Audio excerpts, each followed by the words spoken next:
கிறிஸ்துவுக்குள் பிரியமானவர்களே, எக்ஸோடஸ் டிவியின் அருளுரை துளிகள் நிகழ்ச்சியின் மூலம் உங்களை சந்திப்பதில் மிக்க மகிழ்ச்சி அடைகிறோம்.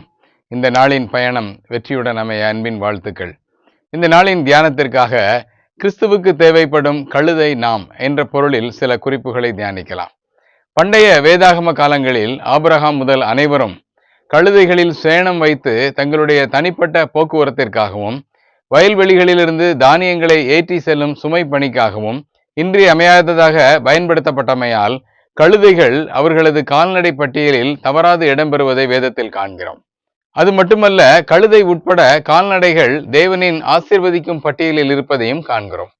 கழுதைகள் என்றவுடன் ஆபிரகாம் ஈசாக்கை பலியிடும் பயணத்திற்காக கழுதை பயன்பட்டதையும், யோசேப்பின் சகோதரர்கள் எகிப்திற்கு தானியம் கொள்ள வந்த பயணத்திற்கு கழுதை பயன்பட்டதையும், கழுதையின் பச்சை தாடை எலும்பினால் 1000 பேரை கொன்று போட்ட சிம்சோனையும், காணாமற் போன கழுதைகளை தேடி சென்ற சவுலையும், இயேசு கிறிஸ்துவின் பவனிக்காக கழுதை பயன்பட்டதும் நமது நினைவுக்கு வரும்.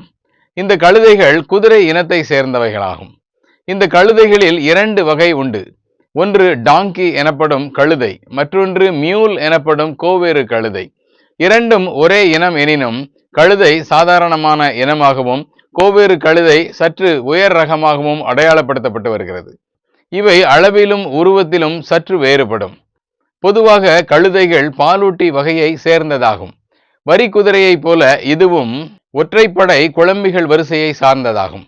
கழுதை இதன் சகிப்புத்தன்மைக்கு பெயர் பெற்றது. இதற்கு தாக்குப்பிடிக்கும் திறன் அதிகம். எனவே இவை கரடு முரடான பகுதிகளில் மிகுந்த பாரம் ஏற்றி செல்ல பயன்படுத்தப்படுகிறது. கழுதைகள் மிதமான பாலை நிலங்களில் வாழ வல்லவை. இவை குதிரைகளை விட குறைவான உணவை உட்கொள்கின்றன. கழுதைகள் தற்போதைய காலங்களில் கூட சலவை தொழிலாளர்களுக்கு பொதி சுமக்கவும், இராணுவங்களில் தளவாடங்களை ஏற்றி செல்லவும், தேர்தல் காலங்களில் வாகனங்கள் செல்ல முடியாத மலைப்பகுதிகளில் வாக்குப்பட்டியை சுமந்து செல்வதற்கும் இந்த கழுதைகள் இன்றளவும் பயன்படுகிறது. இப்படிப்பட்ட கழுதைகளில் இருந்து வேதத்தில் என்ன உண்மைகளை நாம் கற்றுக்கொள்ள முடியும் என சிந்திக்கலாம்.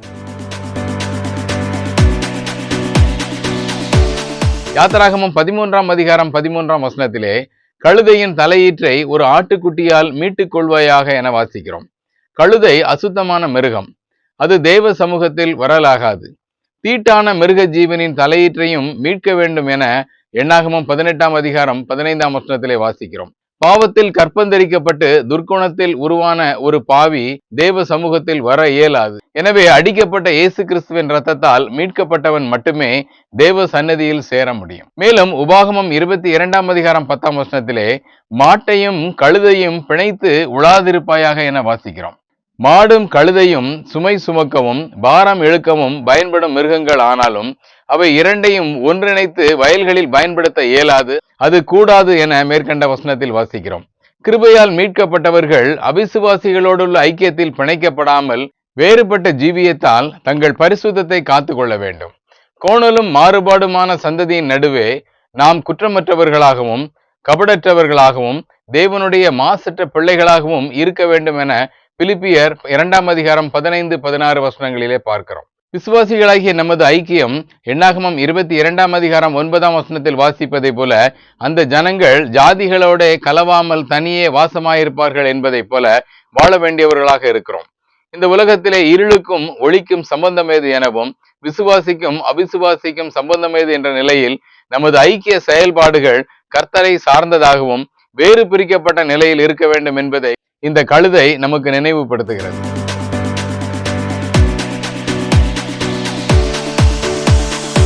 பொருளாசை காரணம் சுய மகிமையை தேடுகிறவனும் வஞ்சகனும் ஆகிய பொல்லாத தீர்க்கதரிசியாகிய பிலேயாமை எச்சரிக்க தேவன் கழுதையை பயன்படுத்துவதை எண்ணாகமம் 22ஆம் அதிகாரத்திலே வாசிக்கிறோம். ஜனங்களை சபிக்கும் பணிக்காக புறப்பட்ட பிலேயாமின் பயணத்தை தேவன் போக வேண்டாம் என தடுத்து நிறுத்துகிறார். ஆனாலும் தனது விருப்பத்தின் பேரில் பிலேயாம் தொடர நினைக்கும் பொழுது அந்த பயணத்தை தேவன் தடுத்து நிறுத்துகிறார். அதற்கு தேவன் பயன்படுத்தும் யுக்தி பிலேயாமின் வாகனமான கழுதை. தனது வழியிலே குறுக்கே கர்த்தருடைய தூதனானவன் உருவின பட்டயத்தோடு நிற்பதை பிலேயாமின் கண்கள் காணவில்லை. ஆனால் கழுதை கண்டு வயல்வெளியில் விலகி போயிற்று என எண்ணாகமம் 22ஆம் அதிகாரம் 23ஆம் வசனத்திலே வாசிக்கிறோம். மீண்டும் பிலேயாம் அந்த கழுதையை அடித்த போது கழுதை சுவர் ஓரமாக ஒதுங்கி பிலேயாமின் காலை சுவரோடு நெருக்கிற்று எனவும் விலக வழியில்லாத நிலையில் கழுதையை 3 தரம் அடித்தபோது கழுதை பேசிற்று என வாசிக்கிறோம். விசுவாசிகளாகிய நாம் கர்த்தரின் சித்தத்திற்கு விரோதமாக நாம் மேற்கொள்ளும் வாழ்க்கையின் பயணங்களை, நமது முயற்சிகளை, நமது செயல்பாடுகளை, நமது திட்டங்களை தடுக்க பல்வேறு கட்டங்களில் தேவன் இடைபடுவதையும், கடைசியாக வாயில்லாத ஜீவனான கழுதைகளை வைத்து பேச விடுவார் எனவும், நாம் கர்த்தரின் சித்தத்திற்கு மாறாக மேற்கொள்ளும் நமது பயணம் ஒருபோதும் வெற்றியடைய முடியாது எனவும் இந்த கழுதை நம்மை சிந்திக்க வைக்கிறது.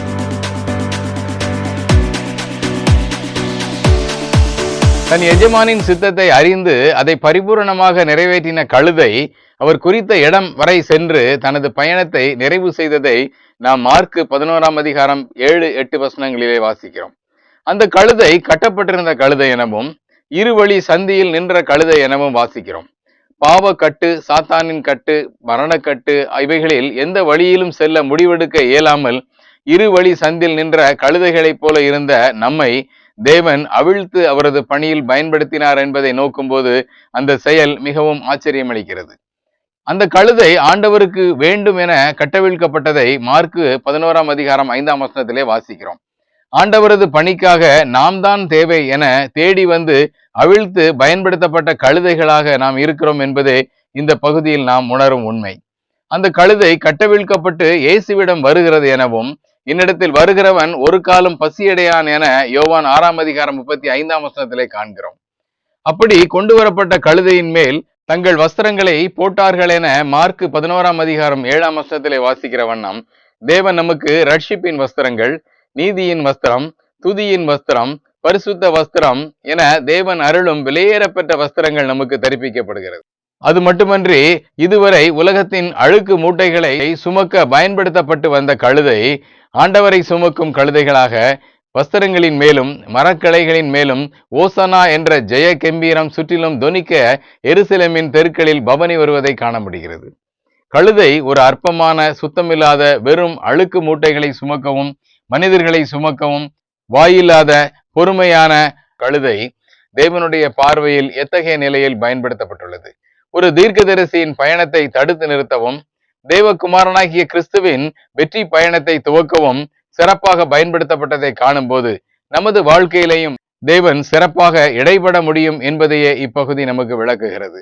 நாம் எரேமியா 2ஆம் அதிகாரம் 24ஆம் வசனத்திலே வாசிப்பதை போல, இந்த உலகத்திலே தாறுமாறாய் நடக்கும் புத்தியில்லாத கழுதைகளைப் போல அல்லாமல் வேறு பிரிக்கப்பட்ட கழுதைகளாகவும், ஆட்டுக்குட்டியால் மீட்கப்பட்ட கழுதையாகவும், கிறிஸ்துவை உலகிற்கு காட்டும் வகையில் அவரை எப்பொழுதும் சுமந்து திரியும் கழுதைகளாகவும் நாம் வாழ தேவன் உதவி செய்வாராக.